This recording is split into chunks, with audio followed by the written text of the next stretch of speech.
모세가 태어날 당시 이스라엘 백성들, 즉 히브리 민족은 애굽에서 종살이를 하고 있었습니다.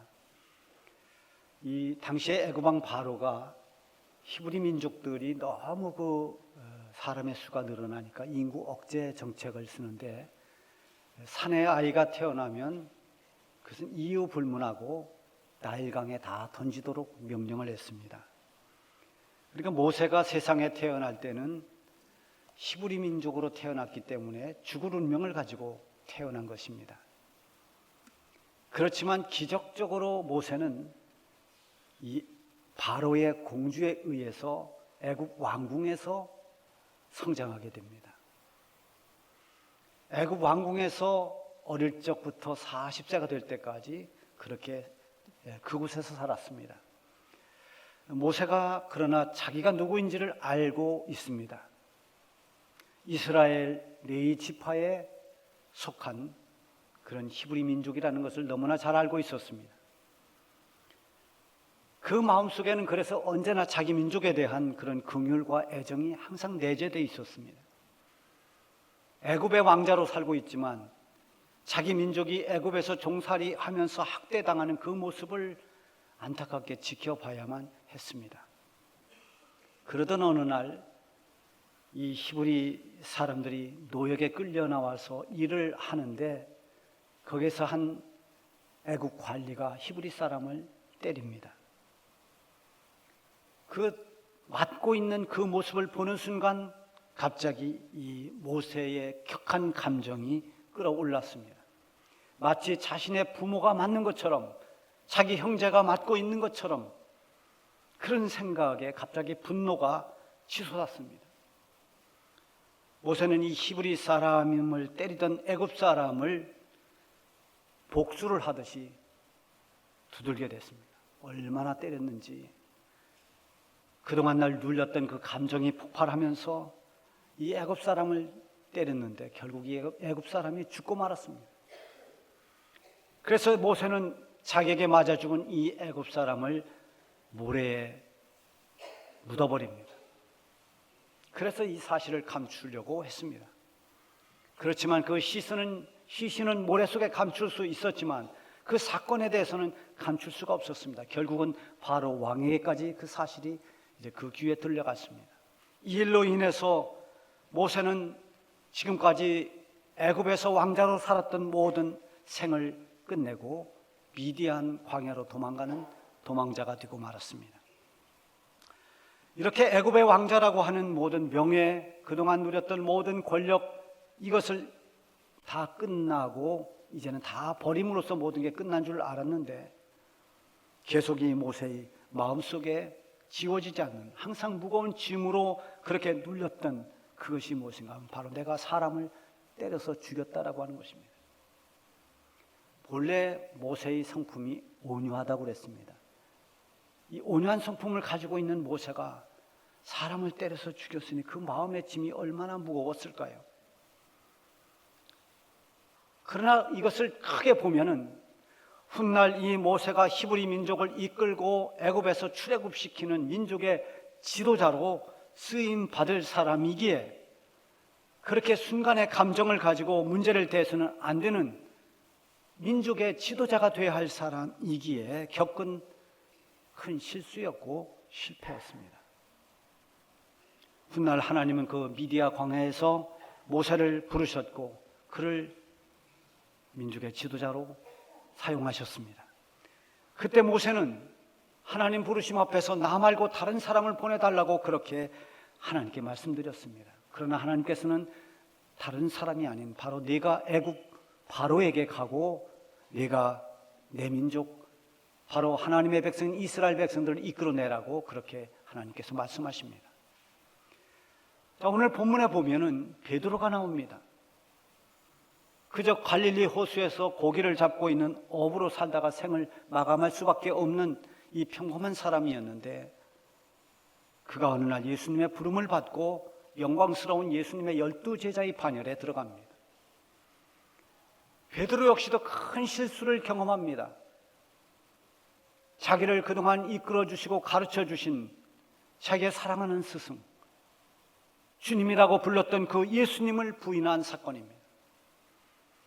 3번이나 예수님을 모른다고 부인했던 그 일은 이 베드로의 마음속에 너무나 무거운 짐이 되었습니다.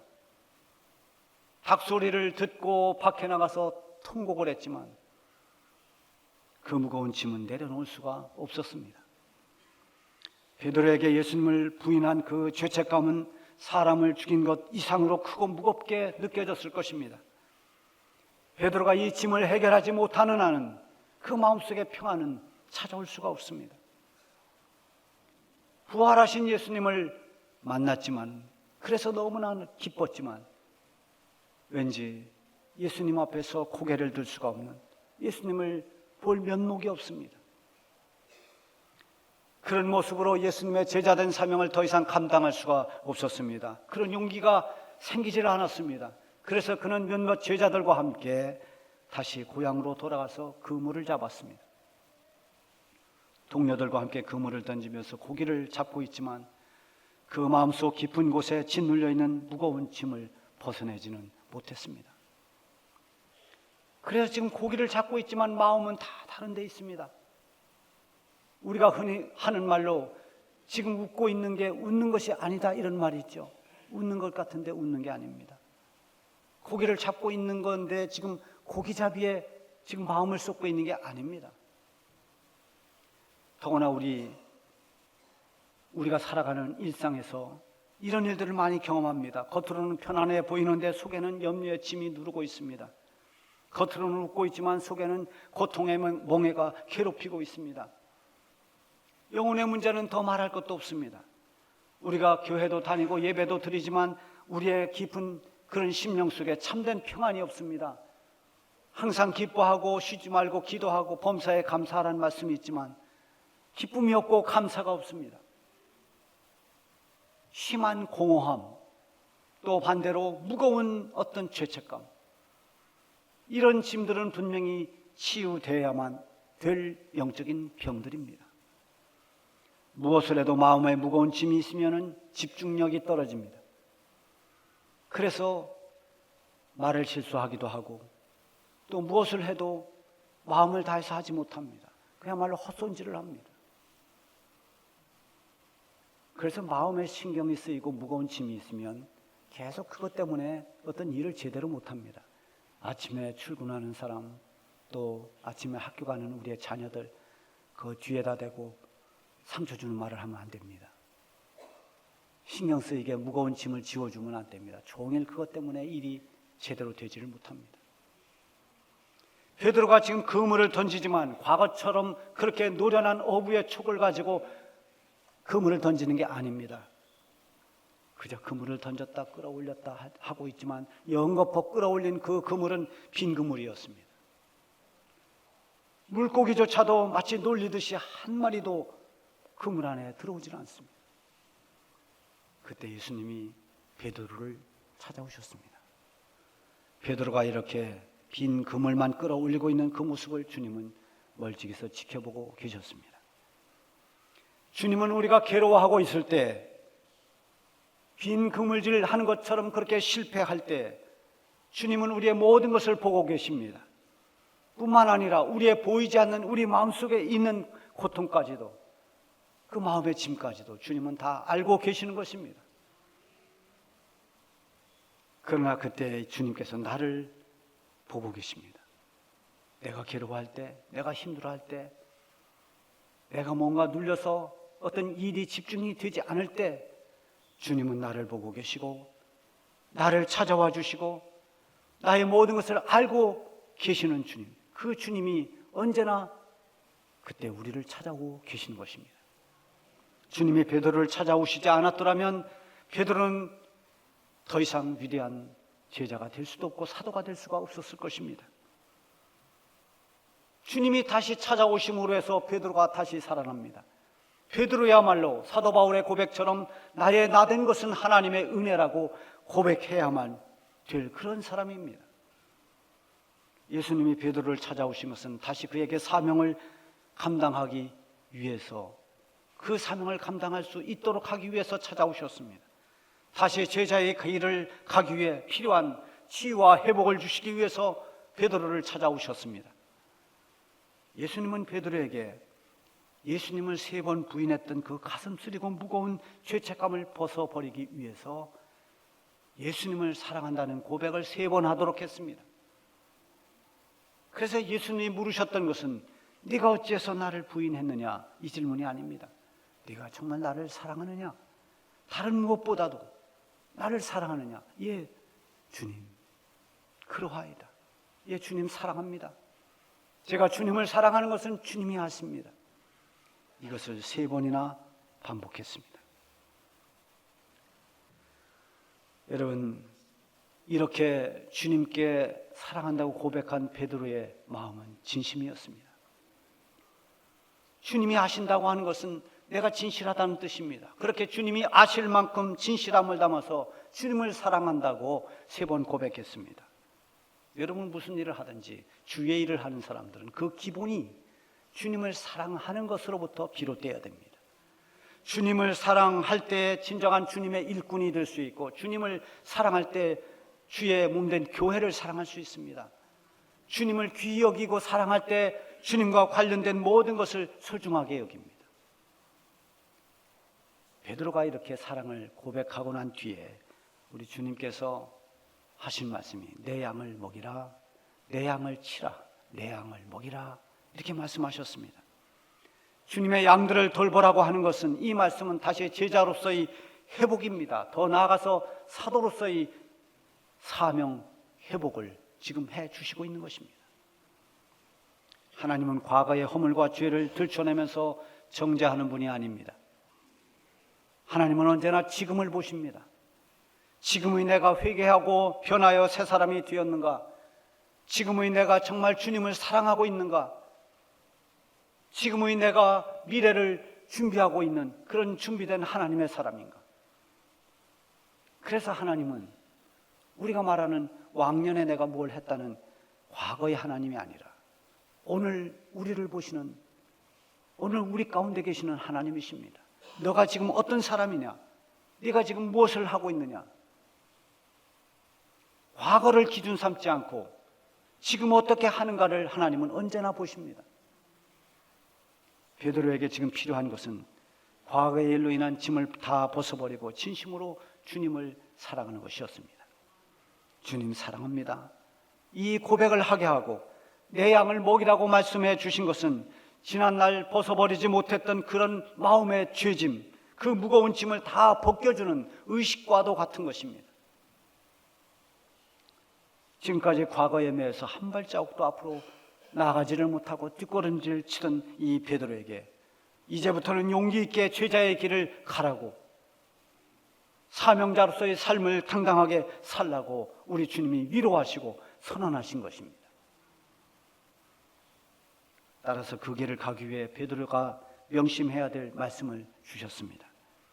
이 말씀은 베드로뿐만이 아니라 오늘 주님을 따라가는 우리 모든 성도들에게 주시는 주님의 말씀이기도 합니다. 첫 번째는 내가 원하는 대로만 갈 수 없다는 것을 명심하라는 것입니다. 내가 원하지 않는, 다시 말하면 하나님이 원하시는 길로 이제 가야 된다는 것입니다. 18절 말씀에 보면 내가 진실로 진실로 내게 이르노니 내가 젊어서는 스스로 띠띠고 원하는 곳으로 다녔거니와 늙어서는 내 팔을 벌리리니 남이 내게 띠띠우고 원하지 아니하는 곳으로 데려가리라. 누구나 그렇듯이 젊었을 때는 패기가 넘칩니다. 의욕이 넘치고 혈기가 왕성합니다. 베드로도 이렇게 열정이 가득했습니다. 그러나 모든 것이 자기 자신으로부터 시작했습니다. 자기에게 있는 힘, 자기에게 있는 열정, 자기에게 있는 능력, 자기에게 넘치는 의욕, 자기가 옳다고 여기는 곳으로 갔고 자기가 원하는 곳으로 갔습니다.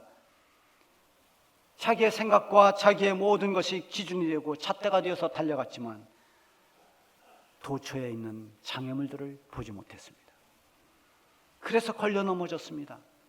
미처 깨닫지 못한 변수에 걸려서 내동댕이 쳐졌습니다. 전에 그는 화가 날 때 검을 빼어 휘둘렀습니다.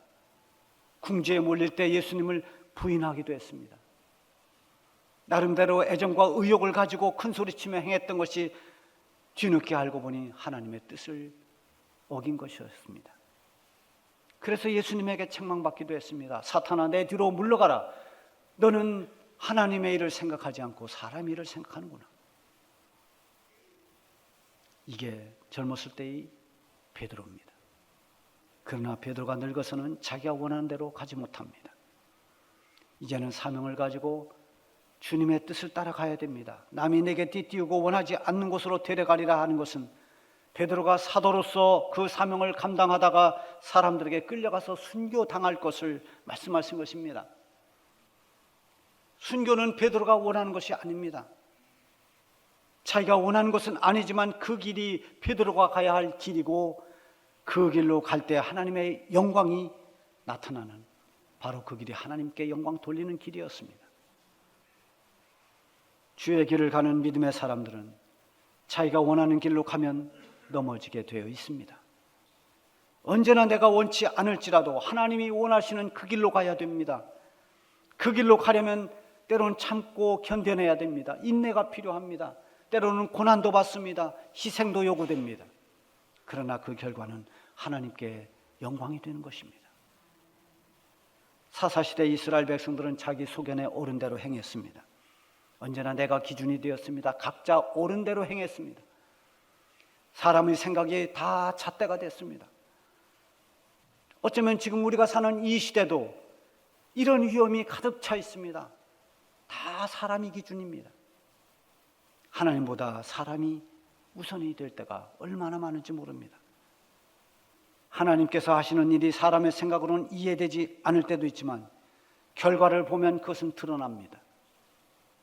예수님이 고난을 받으시는 그 모든 과정을 보면 도무지 이해할 수 없는 불합리하고 억울한 일입니다. 그래서 전에 베드로도 주님이 그렇게 고난받으시고 죽으시면 안 된다고 만류했습니다. 이게 사람의 생각입니다. 그래서 흥분하기도 했습니다. 그런데 크게 보니까 그것이 하나님 원하시는 길로 가는 과정이었습니다. 우리는 예수님의 기도 안에서 우리가 어떻게 신앙생활을 해야 되는지를 배워야 됩니다. 아버지요, 내 원대로 하지 마옵시고 아버지의 원대로 하옵소서. 내가 원하는 대로 가는 것이 아니라 하나님이 원하는 길로 언제나 걸어가야 됩니다. 그리고 또 하나는 다른 사람은 상관하지 말고 너는 나를 따르라고 말씀하십니다. 예수님은 베드로를 쳐다보시면서 말씀하십니다. 나를 따르라. 예수님의 두 번째 부르심입니다. 첫 번째 부르심도 이곳 갈릴리 해변에서 있었습니다. 베드로와 안드레가 고개를 잡고 있을 때 그들을 보면서 주님이 부르셨습니다. 나를 따라오라. 내가 너희를 사람을 낚는 어부가 되게 하리라. 이 말씀을 듣고 그들은 그물을 버려두고 예수님을 따라갔습니다. 그렇게 해서 예수님의 제자가 되었습니다. 예수님의 공생애 3년 동안 베드로가 열심히 따라다녔습니다. 그런데 예수님이 그 사역을 마칠 때쯤에 베드로는 예수님을 부인하고 말았습니다. 3년 동안 잘 쌓았던 탑이 한꺼번에 무너지듯이 그렇게 무너진 베드로는 실망과 낙심에 눌려서 다시 버렸던 그물을 잡았던 것입니다. 그러나 예수님이 다시 찾아오셔서 베드로의 짐을 벗겨주셨고 그를 일으켜 세워주시고 다시 사명을 주셨습니다. 우리가 때로는 실패해도 과거의 여러 가지 돌아보면 우리가 어리석은 일을 행했다 할지라도 그래서 낙심 가운데 있을 때 주님은 다시 우리를 세워 일으켜 주십니다. 다시 일어나라고, 다시 내가 너를 부른 그 사명의 길을 가라고 우리를 격려해 주십니다. 그래서 다시 사명을 주시는 것은 하나님의 특별한 은혜입니다. 이것을 깨달으면 우리는 순종해야 됩니다. 아멘으로 따라가야 됩니다. 나를 따르라. 주님이 그렇게 말씀하십니다. 얼마나 큰 은혜입니까? 그런데 그때 베드로의 눈에 한 제자가 들어왔습니다. 예수님께서 사랑하시는 그 제자, 마지막 만찬 때 예수님 품에 기대서 예수님을 팔 사람이 누굽니까? 라고 물었던 바로 그 제자, 그 제자가 바로 요한입니다. 베드로가 요한을 보고 예수님에게 물었습니다. 주님, 이 사람은 어떻게 되겠습니까? 어떻게 되겠습니까? 22절에 보면 예수님 말씀하시죠. 예수께서 이르시되 내가 올 때까지 그를 머물게 하고자 할지라도 네게 무슨 상관이냐? 너는 나를 따르라 하시니라. 베드로는 요한을 의식했습니다. 베드로, 요한, 야고보 이 세 사람은 12제자 가운데서도 특별히 주님의 사랑을 받았던 사람들입니다. 변화산에 올라갈 때도 이 세 제자만 데리고 올라갔습니다. 마지막 갈람산에 올라갈 때도 그 산 밑에 다른 제자들을 두고 이 세 제자들을 데리고 올라갔습니다. 사랑받았던 제자들입니다. 지금 이 시대 같았으면 예수님이 얼마나 비난을 받았을까요? 아니, 제자가 12명인데 모두에게 다 공평해야지, 형평성에 맞지 않는다고 왜 3명만 편애하냐고 그렇게 난리법석이 났을 것입니다. 우리는 하나님이 하시는 일은 때로 우리가 이해하지 못하는 일들이 많이 있습니다. 그러나 하나님이 기준이지 내가 생각하고 내가 옳다고 하는 것이 내가 기준이 되면 안 됩니다. 우리는 성경을 읽을 때도 마찬가지입니다. 어쨌든 베드로의 의식 속에는 그 같이 사랑받던 요한이 은근히 경쟁자가 되기도 하고 질투심을 느끼기도 했을 것입니다. 예수님은 베드로에게 내가 요한에게 어떻게 하든 그를 내가 다시 올 때까지 이 땅에 머물게 하든 그게 무슨 상관이냐? 너는 다른 사람이 아닌 바로 너는 나를 따라오라. 이렇게 말씀하십니다. 지금 베드로에게 말씀하시는 예수님의 관심은 베드로입니다. 다른 사람이 어떻게 하든 너는 나를 따르라고 말씀하십니다. 하나님의 말씀이 성령을 통해서 우리 가운데 임할 때 그 말씀은 나에게 주시는 말씀입니다. 저 사람 들으라고, 저 사람이 들으면 딱 맞는 것이라고 그렇게 생각할 게 아니라 오늘의 이 말씀이 주님이 나에게 주시는 말씀으로 받아야 됩니다. 주님은 나에게 관심이 있습니다. 나를 지켜보시는 것입니다. 기도를 통해서 마음에 감동이 오고 응답이 올 때 그 응답은 나에게 주시는 응답입니다. 남을 의식하는 신앙은 잘못된 비교 의식이 됩니다. 그래서 질투를 하게 되거나 아니면 정죄를 하게 됩니다. 하나님은 언제나 나를 보고 계십니다. 남들을 보면서 비교하지 말고 나를 향하신 하나님을 주목하십시오. 하나님은 나에게 찾아오시고 나에게 말씀하십니다. 다른 사람은 어떻든 너는 나를 따라와라. 남들이 어떠하든 너는 이 시대의 진실한 그리스도인이 되어서 나를 따라오라고 말씀하시는 이 말씀을 오늘 설교를 통해서 주님의 음성으로 들을 수 있기를 바랍니다. 기도하겠습니다.